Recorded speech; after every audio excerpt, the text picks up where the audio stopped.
ஆண்டாள் திருப்பாவை. மார்கழி நோன்பு. மார்கழித் திங்கள் மதிநிறைந்த நன்னாளால் நீராடப் போதுவீர். போதுமினோ நேரிழையீர். சீர்மல்கும் ஆய்ப்பாடி செல்வச் சிறுமீர்காள் கூர்வேல் கொடுந்தொழிலன் நந்தகோபன் குமரன் ஏரார்ந்த கண்ணி யசோதை இளஞ்சிங்கம் கார்மேனிச் செங்கண் கதிர்மதியம் போல் முகத்தான் நாராயணனே நமக்கே பறை தருவான் பாரோர் புகழ படிந்தேலோர் எம்பாவாய். அழகிய ஆபரணங்களை அணிந்த தோழியரே, நன்மையை தரும் குளிர்ந்த மார்கழித் திங்களின் முழு நிலா நாளில் நோன்பை துவங்க ஏற்ற சமயமான அதிகாலையில் நீராட வாருங்கள். செல்வம் கொழிக்கும் ஆய்ப்பாடி இளம்பெண்களே, கூர்மையான வேலை கையில் ஏந்திக் கொண்டு நம்மையும் பசுக்களையும் காக்கும் நந்தகோபனின் மகன், மீன் போன்ற அழகிய விழிகளை உடைய யசோதை பெற்ற இளஞ்சிங்கக்குட்டி போன்றவன், மேக நிற வண்ணம் உடையவன், சூரியனின் ஒளிக்கீற்றும் குளிர்ந்த நிலவின் முகப்பொழிவும் செந்தாமரை பூ போன்ற அழகிய கண்களையும் உடைய ஸ்ரீமன் நாராயணன் நமக்கு அருள் பாலிக்க விருப்பம் கொண்டுள்ளான். எம்பெருமானின் பெருமைகளை வாழ்த்தி பாடி உலக மக்கள் போற்றும்படி நோன்பை கடைபிடித்து வணங்குவோம்.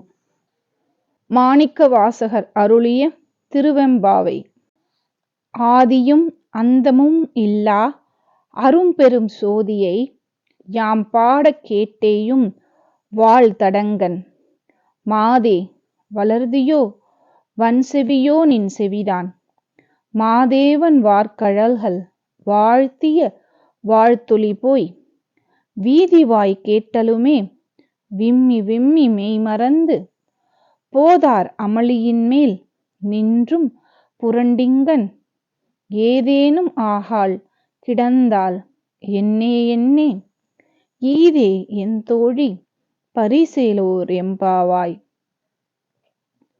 முதலும் முடிவும் இல்லாதவன், ஆயிரம் சூரிய சந்திரனை விட பிரகாசமானவன், உலகத்தின் அறியாமையை போக்கிடும் ஜோதி வடிவானவனின் புகழை பாட நீ கேட்டுக்கொண்டே தூங்கிக் கொண்டிருக்கின்றாய்.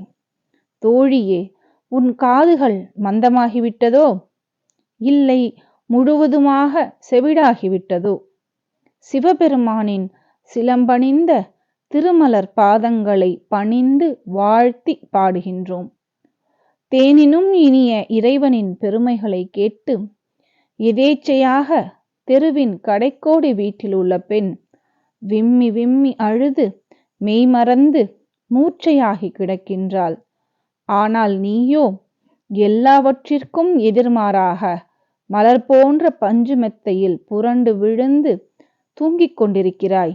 நீயும் எங்களோடு சேர்ந்து மார்கழி நீராடி சிவனின் புகழை பாட உடனே எழுந்து வருவாயாக.